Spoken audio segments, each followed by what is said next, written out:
The North Atlantic, 1946. The Andrew Ryan was pitching at a sea anchor that gray morning, and Bill was queasy. The cigarette helped a little. He tried to ignore the steward throwing up over the starboard rail. Gazing into the sea, he watched the frothing bathysphere bob to the surface. "These are no ordinary bathyspheres," Ryan said proudly, joining him at the taffrail. His hair so slicked down the considerable wind didn't budge it. "Some of the men call them slinkers, because they get around with such agility." "Never seen the like. Almost elegant, it is." Ryan looked at him closely. "Feeling seasick? I have a pill." "No," said Bill, stepping back from a burst of spray. The spray put his cigarette out, and he flicked the butt overboard. "I'll take this rust bucket over your bucketing palace in the sky any day, Governor." He grabbed the rail as the deck pitched under him. "Now then, Bill." Ryan took a good grip on the rail himself and looked at Bill closely. "Are you ready to go down? I'm informed that the wind's dropping. In an hour, the sea will be just calm enough for the launching." Bill swallowed. He looked out to sea at the other two platform ships and the retreating shape of the Olympian as it headed back to New York for supplies. The platform ships were modified barges, linked by chains and buoys, making out a square half-mile of sea. It was an enormous enterprise. He had to do his part to accept going down in the bathysphere. He had been expecting this, but he wasn't eager. "Ready, Mr. Ryan. Always ready, me." He expected to change into a diving suit or something aquatic, but an hour later, they went as they were, both of them, in overcoats. Ryan's cut of the best material, precisely tailored. The bathysphere was hoisted onto the decks, steadied by the stoic crewmen in their rubber slickers and sou'westers as Ryan and Bill got in. It was roomy enough for two inside, with a window in the hatch and small ports on the sides. The smell was a bit like a locker room, but it was comfortably padded and equipped with handholds. Between them was a bank of controls and gauges. Ryan didn't seem concerned with them as the bathysphere was hoisted up, lowered over the side, and released. A light switched on inside as the sea closed over them. Bill licked his lips, waited for Ryan to somehow pilot the vessel, but he didn't. He simply sat back, smiling mischievously, seeming amused by Bill's transparent attempt at appearing unworried. They sank deeper and deeper. Then the bathysphere stopped with a sudden jolt and began to move horizontally of its own accord. "It's radio-controlled," Ryan explained at last. "We don't have to do a thing. It follows an underwater radio signal to the entrance shaft, uses turbine props. You will experience no discomfort from increased pressure. There isn't any increased pressure needed. The same will hold true in Rapture itself. There is no danger of the bends. We have a new method for constantly equalizing air pressure at any depth with no special gases. It will be almost exactly the same as on the surface with only minor variations." Bill looked at him skeptically. "Air pressure, always the same, at any depth?" Ryan gave him a mysterious smile, leveraging the opportunity to brag a bit. "We have gone to great lengths to keep our discoveries to ourselves. I have found some of the most unusual, extraordinarily talented scientists in the world, Bill, and in some very difficult spots." He peered through a porthole, smiling absently. "The hardest one to get was this quite peculiar but brilliant fellow named Suchong. He was stuck in Korea during the Japanese occupation. The Japs had accused him of selling their men opium to pay for his experiments. Imperialists have such a narrow view of things. Speaking of marvels, you can just see the foundations of Rapture there, before we go into the dome shaft, and let us have some appropriate music." Bill bent and peered through the port. Below them, electric lights glowed through the blue gloom along the rocky bottom of the sea. Lines of light like landing markers for a plane on a foggy night. He saw the rugged outlines of what might be a decayed volcanic crater, like a miniature mountain range around a mysterious electrical glow. The music kicked in. Gershwin's Rhapsody in Blue, the Groffe arrangement for piano and symphony flowing from hidden speakers in the bathysphere. As the rhapsodic music swelled, Bill made out structures looming through the dark blue water beyond the stony, natural ramparts. The frameworks of elegant buildings, the panels of unfinished walls, the silhouette of what might be a statue, tilting as it waited to be craned into place. "The genius of the Wales brothers," Ryan said, as more mighty soaring structures came into view. "Simon and Daniel, ironic really, they're starting with cathedrals and coming to build Rapture.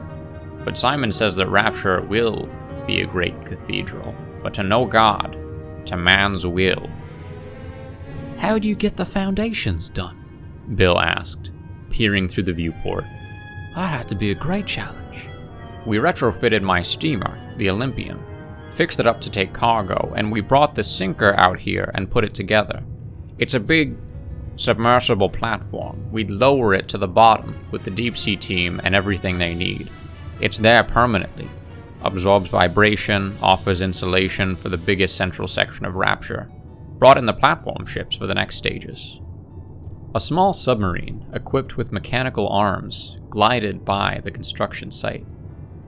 "You can see the remains of a very ancient volcanic cone," Ryan went on, pointing.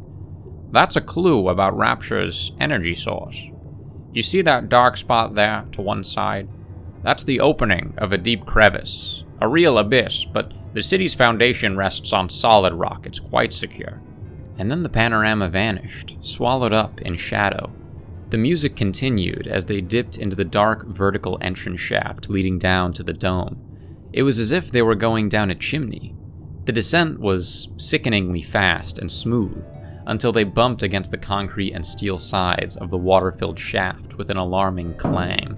A metallic squeal came as a hatch in the shaft shut above them, a shivering clunk, and then they came to a complete halt. They were in an airlock, Bill reckoned, as the water drained away. A mechanical grating sound and another mechanical screech, and the hatch of the bathysphere opened. "Come along, Bill." Ryan switched off the music and climbed out through the hatch. Bill followed and found himself in a short metal-ribbed passage of rough concrete. Electric lights burned overhead. The smell of the sea mingled with the smell of new cement. 2 strides along the short passage, then a metal door swung open for them, and there was Dr. Greavy in a long work coat and metal construction helmet. Greavy's mouth trembled as he gazed at Ryan. He backed away to let Ryan enter the sizable hemispherical room, like a courtier backing away from a sovereign. "This is an honor, sir," Greavy sputtered. But really, it's a bit too risky." "Risky?" Ryan said, looking around. "Nonsense. Bill, he's trying to keep me out of here." But Ryan was chuckling as he looked around at the equipment in the dome. "Only until we have more safety structures in place. McDonough understands." "I'm here now, Greavy," Ryan said. "And I mean to have a look around. I am sinking my life into this project, and I need to see it flourishing. Is Simon here?" "Not here, sir. He's in sub 3. "Ah, let him do his work. You can show us around." The dome was about 200 feet in diameter, about 35 feet to the ceiling in the center, which was supported by a grid of metal girders. To Bill, the girders looked like steel, but he knew if they were only steel, they'd all be buried under a mountain of salt water. He'd supposed they must be made of some special alloy. Bill recognized some of the big wheeled machines crowded into the room. Routers as big as small cars, mining drills, scoops and cranes, many of them still dripping water. Some, adapted for deep-sea use, looked strange to him. One machine was about 20 feet long, with enormous pincers at the ends of the jointed arms, like the ones on the submarine. "What's that thing do?" Bill asked, pointing to it. "The mechanical gripper," Greavy said. "That's one of our basic workhorses, remote-controlled. It's a concept that came out of weapons development in the war. Roy, like the teletanks the Russians used. Didn't work out so well, them things. Our remote control is reliable, like the bathysphere you came in. Remote-controlled machines speed up construction. Very difficult to set up the foundations of Rapture in this deep, cold water otherwise. We have a good deal of the Hephaestus level set up already, and indeed, geological energy is already flowing into the finished units. Greavy glanced at Ryan for approval before continuing. Ryan nodded, and Greavy went on. It's heat-driven electrical energy drawn from volcanic sources under the sea floor. Hot springs and fumaroles, sulfur chimneys, and the like. Geothermal, some call it. A virtually endless source of power. It's wonderful, isn't it? No coal needed, no oil, Greavy said, rubbing his hands together gleefully. Once the supply line is set up, energy flow goes on as long as the Earth retains its heat. We have 12 domes like this one, arrayed around the site, Ryan added proudly. We sank them, pumped them out, pipe in clean air. The domes are all connected by tunnels we've built right on top of the seabed. Not sure I believe it, Gov, Bill said, staring at the big gripper. And here I am looking at it. Ryan chuckled. Then you shall see it up close. Greavy, ask Wallace to take us in for a closer look. Roland Wallace was a bearded, dour man of about 40 with deep-set eyes and a furrowed brow. Ryan introduced him. This is a man you can count on to get things done in tough conditions. Wallace led them to a large steel door, one of 3 placed symmetrically around the dome. He checked a couple of dials on a panel beside the door and nodded to himself, then spun the wheel. He grunted as it swung open into a tunnel made of some amalgam, pocked by vents and ribbed in metal. Now, if you gentlemen will wait to the side here. They pressed against the wall to the right, Ryan with an expression of proprietary pride. After a minute, the battery-powered gripper drove slowly through the doorway, whirring to itself. Affixed to its rear was a small cockpit where Wallace drove. The gripper's jointed black metal arms retracted. Behind him came a little radio-slaved tram, reminding Bill of a small funicular without the cable. It seemed to be driving itself, and it stopped in front of Ryan and Bill when the gripper stopped. Step in, Ryan said, and they climbed into the leather mesh seats of the shuttle side by side. The gripper moved off, and the little shuttle followed. They passed under the electric lights of the tunnel for what seemed like a quarter mile, when suddenly a killer whale flashed overhead, its toothy mouth agape. Bill recoiled. Oi! Ryan laughed dryly. Look closer. Bill leaned out of the tram and saw that the walls here were transparent. They were a heavy, polished glass of some kind, banded with metal. Light shone upward from electric lamps on the seabed outside the transparent section. He could see the tunnel, mostly cement, occasionally glass, wending out across the seabed towards the framework of Rapture. The foundations of Rapture stood out in shades of dark green and indigo. It's hard to reckon where the water stops and the glass starts. It's like we're in the water with him, Bill muttered. A diffuse shimmer from the surface far above answered the glow from the seabed lamps. Schools of fish emerged from billowing forests of green kelp and purple sea fans. Tuna, cod, and fish he couldn't identify, gleaming with iridescence, threading in and out of light and shadow. A squid pulsed by, and then another great black and white orca swept by. Bill was awestruck. Look at that bloody thing. Fast as a swallow, but big enough to swallow a man. It's flying right over us. Wonderful, isn't it? Ryan mused, gazing through the curving, transparent pane as they rode along. Fairly obvious, looking out at the glorious prospect like this one, why I'm calling the city Rapture. Of course, I always had a fascination with the deep sea. It's another world, a free world. For years, I read of giant squid netted from the depths, the adventures of explorers in diving bells and bathyspheres, strange things sighted by submarines. The thrilling potential of it all. I detest the warmongering of the great powers, but world wars did generate working submarines. Nothing but glass holding out all that water, Bill marveled. We're down fair deep, and all that bloody great pressure. I'm not ready to share all my secrets with you yet, Bill, but that is in fact a perfect merging of glass and metal. Something new called submolecular bonding. Astonishingly pressure resistant, expensive, but Worth every cent. The two vehicles paused under the curving, transparent pane of the tunnel, and Bill gazed into the shaded blue distances of sea. He glimpsed great shadowy shapes swimming along out there, murk-veiled outlines not quite definable, appearing and vanishing. An object on the seabed about 500 yards away gave off a faint, red glow. "What's that glowing over there?" "That's our geothermal energy valve," said Ryan. "We lost 3 men setting it up," he added casually, "but now it seems quite secure." 3 men lost? Bill looked at him, suddenly feeling what a deep, cold place this was. "How many have died working out here?" "Oh, not so many.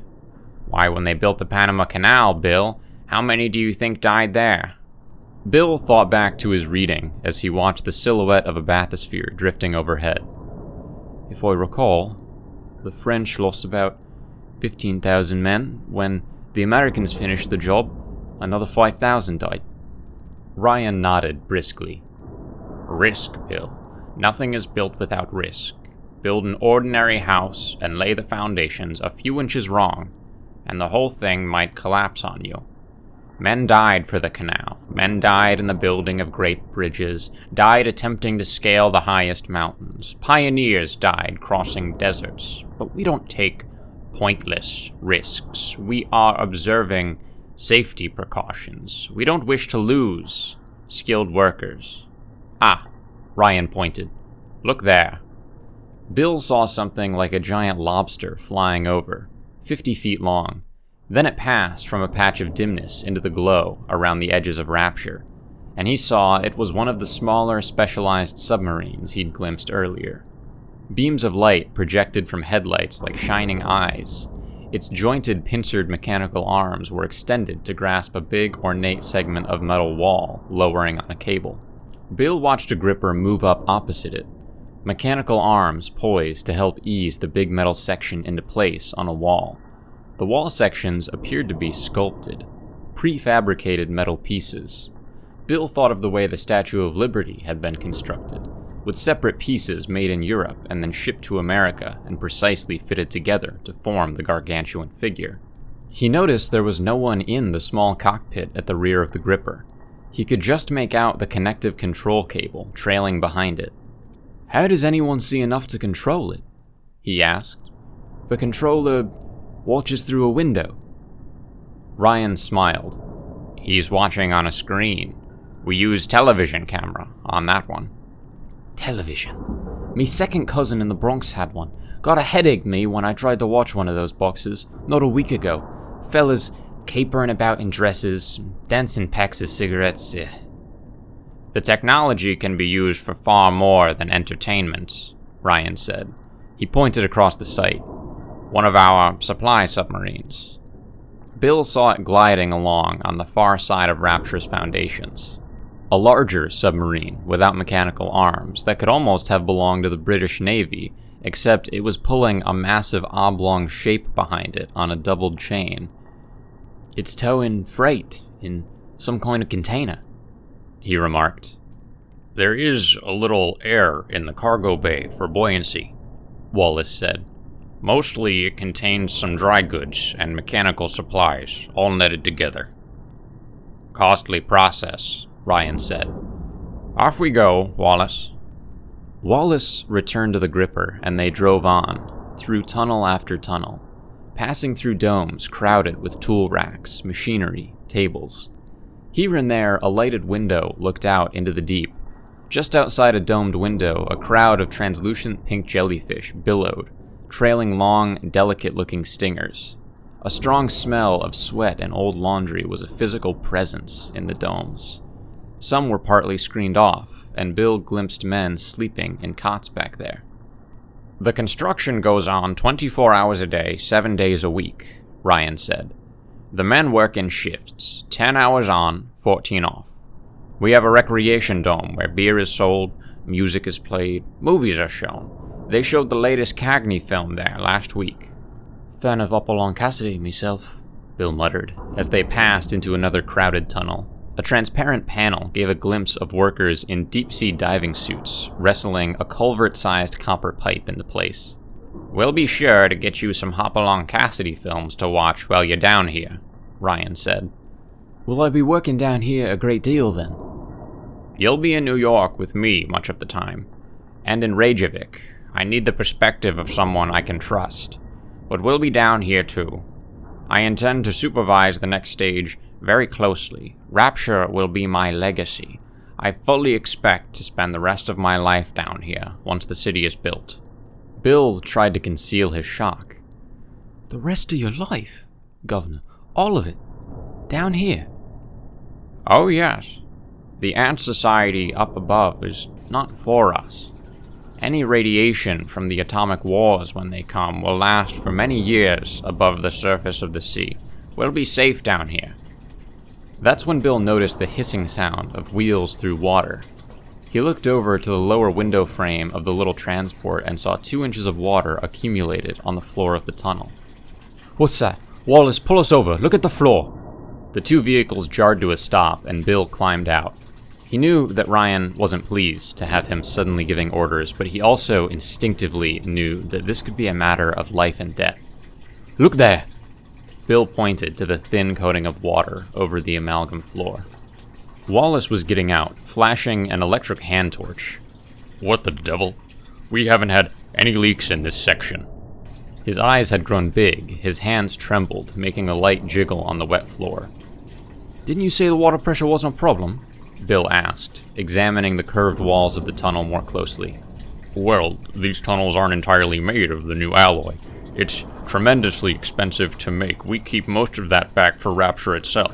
Only the support ribs, but they should be enough when you consider the steel mesh and the concrete, the doubling of..." "What's this about?" Ryan asked nervously. "Wallace, is there something I should know?" "Need to get you back to Dome 1, sir." But Wallace, eyes flickering about, looked more scared for himself than for Ryan. "Let's identify the problem first," Ryan snapped. "There," Bill said, pointing. "You see, the support ribs, they're about 1.5 feet further apart in this spot. Someone's been sloppy. The weakened support's yielding to pressure, stressing the concrete, you see? It's trickling through at the bottom." "I swear to you, the splitting wasn't here 2 hours ago," Wallace said, looking around desperately. I passed through this very section. There was no leak." "That's bad," Bill said.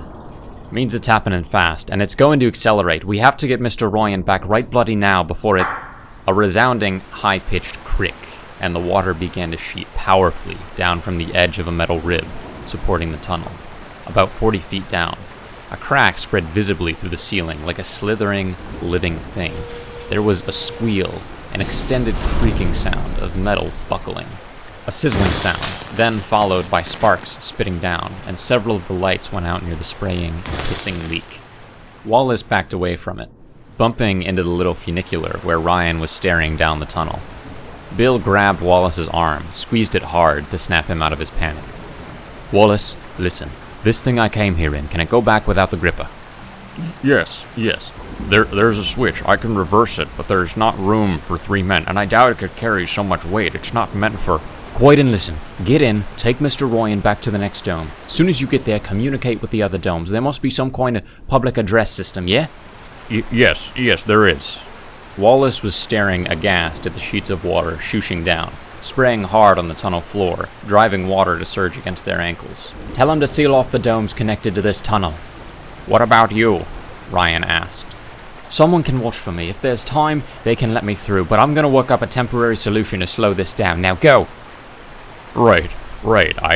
Wallace jumped into the little transport beside Ryan and flicked a switch. Bill had just a glimpse of Ryan's appalled face looking back at him as the transport lurched off down the tunnel the way they'd come. He turned and ran, splashing through the deepening water up to his shins now to the idling gripper. He climbed up to the cockpit, aware of the strengthening smell of brine and a kind of fog thickening in the tunnel. Mist rose from the swirling, swishing flood. In the wan light of the gripper cockpit, he found a series of switches, levers, a small steering wheel, a gear shift, and an accelerator pedal. Bill flicked the toggle switch labeled grip, and the mechanical arms extended and opened their pincers in front of him, like a lobster warning off a rival. Two levers jutting beside the steering wheel seemed to control the arms. The rising water was already seeping into the cockpit when he worked out how to manipulate the mechanical arms. Bill leaned out of the cockpit, peering upward in the muted light, and made out the spot he was looking for before another two overhead lights sparked, sizzled, and went out. He shifted gears and drove the gripper forwards a few yards, leaving a wake in the water behind him as the cold brine gathered around his ankles. Godsend the gripper mechanism didn't short-circuit before he could do the job. The sounds of metal creaking were becoming ominously loud. Bill took a deep breath and then manipulated the arms so that they bent at the nearest joints, angling sharply upward. He forced them hard against the ceiling, just where the water was spraying through, and the leak slackened. It was still coming, but not so fast. He noted a switch marked hold and flicked it. The gripper arms went rigid, holding in place, but already he could see the mechanical arms shivering, starting to buckle. Heart thudding, he clambered quickly out, knocking his head against the metal cockpit in his hurry. Bloody buggering fuck! Bill grabbed a spanner from a toolbox at the back of the gripper and hurried down the tunnel, splashing through shadow towards the lights, the salt water above his knees now. Another squealing sound from behind. The sea was going to crash through and flood the tunnel. Damn quick, too, but he might have the leak slowed just enough to see to it that Mr. Ryan got to safety. He wasn't optimistic about his own chances. Then he was in a lighted area of the tunnel, sloshing as fast as he could around a curve, and seeing a steel doorway up ahead in the recessed arch of a dome entrance. He splashed up to it, almost falling again. No window in this door, no intercom grid. The door was equipped with a wheel that could be used to open it, but he didn't dare unless they judged it safe. They'd have water pressure gauges. They'd know better than he would. He couldn't risk all those lives for his own. He brought the spanner to let him know he was here and used it to bang hard on the door. He heard faint voices on the other side, but couldn't make out exactly what they were saying. It sounded like an argument. He looked over his shoulder and saw the wave rushing towards him along the tunnel. That was it, then. He was done for. He'd be toes up in no time. But then the door grated within itself and swung open. Water rushed past his knees into the dome. "No!" he shouted. "Close it! No time! Don't let the water in!" But the strong arms were circling him. Ryan dragged him into the bright lights and human smells of the dome. Bill turned, and Ryan and Wallace took hold of the handle on the door and pulled it. The water flow was with them, helping them slam the big metal door shut. They got it closed only a moment before the big wave rushing down the tunnel struck it with a dull boom. "Good Lord, that was close," Wallace said, panting as the water receded about their ankles. "Thank God you're safe, Mr. Ryan." Ryan turned to Bill, and then they spontaneously shook hands, grinning at each other. "Don't thank God, Wallace," Ryan said. "Thank a man. Thank Bill McDonough." The Lighthouse. Rapture. 1947. It was a chilly, breezy early evening as Andrew Ryan stepped off the launch. Ryan gestured for his bodyguards and coxswain to wait on the boat, then turned and climbed the steps of the great lighthouse structure. It was modeled on ancient descriptions of the lighthouse of Alexandria, and it radiated that classical majesty. He paused partway up to take it all in, entranced by the tower, the surface entrance to Rapture. He had ordained this. This was the manifestation of his will. "Welcome to Rapture," read the metal letters over the great, round, copper-plated Securus door. To either side of the Art Deco entrance rose streamlined chromium figures of men, statues built into the walls looking as if they were supporting the building, their elongated, upraised arms straining for the heights. The door opened as he approached, and Chief Sullivan, smiling, emerged to shake his hand, along with a beaming Greavy, a Riley Grum bearded Simon Wales, and Bill McDonough, looking a bit stunned. Ryan was glad that Bill was here to see this.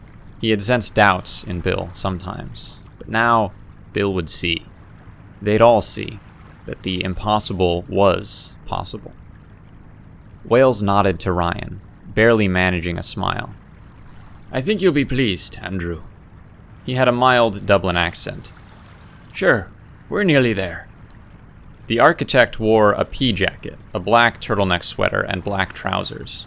his round, balding head shiny with perspiration, his bruised-looking eyes gleaming. They entered the high-ceilinged hexagonal chamber like the interior of a particularly grand observatory, their footsteps echoing on the marble floors, intricately trimmed, picked out in precious metals. The entryway to Rapture had the spacious, marble and gold gravitas of a Capitol building's rotunda, exactly as planned. Ryan felt a certain awe, gazing up at himself, at the giant gold bust of Andrew Ryan, looking gravely down at whoever entered this place. The expression was stern, but not angry. It expressed authority, but also objectivity. It gave notice. Rapture would tolerate only the worthy. The statue seemed oddly mute, however. He would add a banner to let people entering here know that they were on the brink of a new society, where men were not cramped by superstition or big government. No gods or kings, only man. He made a mental note of it. He would not forget. And why not have welcoming music playing for those entering the lighthouse? Perhaps an instrumental of La Mer, a whimsically pertinent song. Wales was talking about veneers and trim, certain endemic leaking issues that have Daniel quite concerned. But Ryan scarcely heard him. Wales was caught up in a designer's fixation on details, superficialities. It was the big picture that was thrilling. And gazing about himself now, Ryan was almost speechless with its power. Sullivan led the way to the bathysphere that would take them down to the shaft of water, a kind of specialized elevator into Rapture herself. "After you, sir," Sullivan said. Mouth dry with excitement, hands gently trembling, Ryan climbed into the bathysphere, the first transport in the Rapture Metro. The others followed and took their places in the small craft, knees nearly touching. It was a bit crowded, but it didn't matter. The air crackled with anticipation. Too bad the bathysphere's television screen was blank at the moment. In time, it would show a short film. "Welcome to Rapture," for those permitted secret immigration to the new undersea colony. Down they went, bubbles in the water-filled shaft streaming past them. The bathysphere's cable creaked, but the ride was comfortable. "Runs smooth as silk, this," Bill chuckled. Then they'd arrived at the first vantage, the lounge from which they'd view the city of Rapture. The bathysphere opened almost soundlessly. They climbed out of the bathysphere, and Ryan clapped Bill on the shoulder. "Bill, you've been down here a lot more than I have. You'd know the best view. Lead the way." Simon Wales didn't seem pleased at that, but Bill had a great deal to do with the internal structure of Rapture. "Got a guts and goddess in me hands," he'd said once. And Ryan simply liked Bill McDonough better than Wales. Though his genius was undeniable, there was something subtly unstable about the glum, spade-bearded man, as if Simon Wales were always a heartbeat from a shout that never quite burst free. Bill grinned and made a sweeping, "Right this way," gesture. They struck off towards the big picture window to one side, where blue and green tinted light ripples across the floor. Ryan stepped up to the window and gazed out at Rapture. The marvel rose up before them, seeming almost a natural outgrowth of this aquatic world, as much a part of the planet as the Himalayas. Electrically illuminated canyons of steel and glass gleamed. Art Deco towers soared, sunken buildings stood sturdily. Dry inside, watertight skyscrapers reared, without a sky in sight to scrape. The lines of Rapture's magnificent architecture seemed to rocket towards the reticulating surface of the sea, some distance above where light and shadow played tag. A school of golden-tailed fish swam by the window like a flock of birds glittering as they passed. A raft of sea lions gamboled by up above, silhouettes near the surface. Base lights streamed colored rays up the sides of the building, subtle reds and greens and purples, attiring the towering edifices in royal splendor. It was as impressive as the Grand Canyon or the Swiss Alps, but it was the work of man. It took Ryan's breath away to look at it. A Of course, it's not quite finished. But you see what a man's will can do, Ryan said, his voice catching with emotion. In the distance, down the street, crisscrossed with glass tunnels, an electric sign rippled with the gay life of an undersea Times Square. Ryan Enterprises, the first of many electric signs that would shine within the cold, dark sea. Billboards, neon signs, all the trappings of a truly free market would be found here, both inside and outside, a shining declaration of liberty and unrestrained enterprise. "It's a wonder, is Rapture," Bill said huskily. "One of the great wonders of the world," adding with a touch of regret, "Pity, most of the world won't know." "Oh, in time they will," Ryan assured him. "All who survive the destruction of the upper world, they will know Rapture. One day it will be the capital city of all civilization." "You've done it, sir," Greavy declared, his voice trembling with an emotion he rarely showed. Wales glanced at Greavy. "We've done it, all of us," he said, irritated.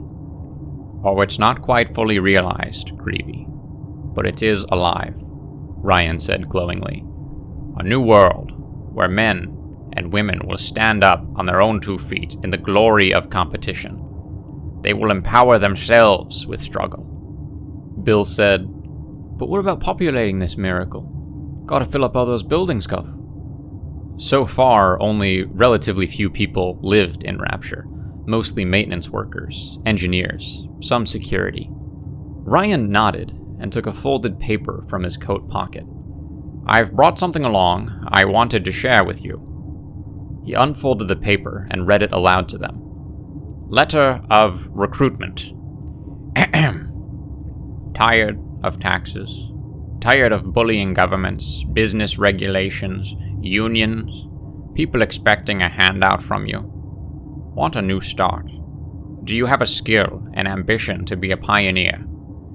If you're receiving this notice, you've already been considered and selected to fill out an application for a life in Rapture.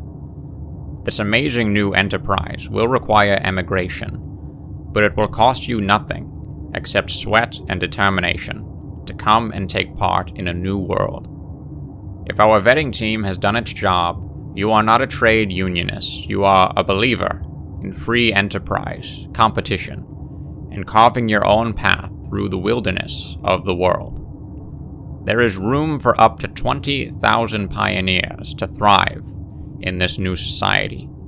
We ask that you show this letter to no one, whatever your decision, if you are interested." Ryan shrugged and folded the letter. "Just one of our recruiting tools, discreetly distributed, an early draft, of course. Rapture's not quite ready for the bulk of its population."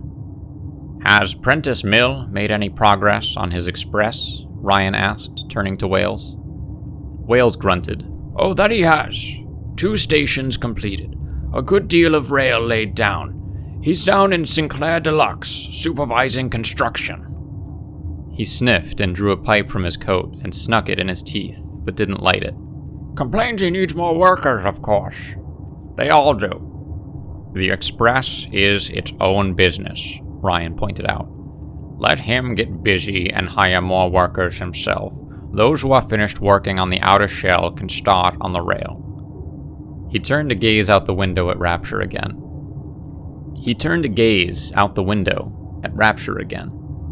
Who knew how long it would take to grow?